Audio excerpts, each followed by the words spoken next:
İçiyor muyum içinden? Düşünüyor musun sen de? Beni görmek istiyor musun?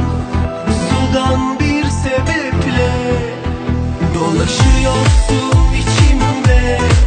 Ateşten bir rüzgar gibi. Sana kim izin verdi ki aşkla çöz beni diye?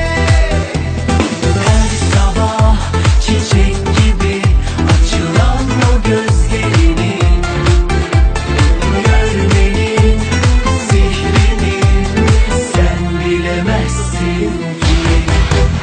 Söz verdim yarına güzel olacak. Ay dolunay sabah çok uzak. Üstüme düşen gölgene baktım. Aşkın diline çok yakışacak. Söz verdim yarına güzel olacak. Ay dolunay sabah çok uzak. Üstüme düşen gölgene baktım.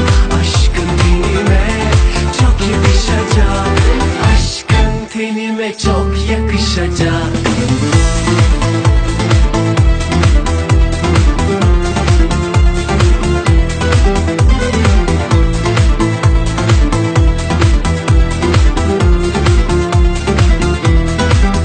Dolaşıyorsun içimde. Ateşten bir rüzgar gibi. Sana kim izin verdi ki aşkla çöz beni diye? Her sabah çiçek gibi açılan o gözlerini görmenin sihrini sen bilemezsin ki. Söz verdim yarına güzel olacak. Ay dolunay sabah çok uzak. Üstüme düşen gölgene baktım.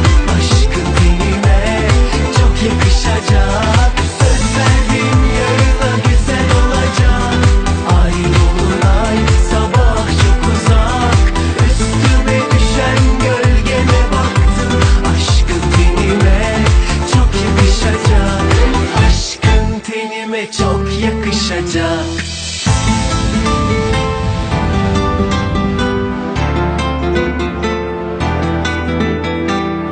Canım, gönlüm aşkında, gözüm bakışında.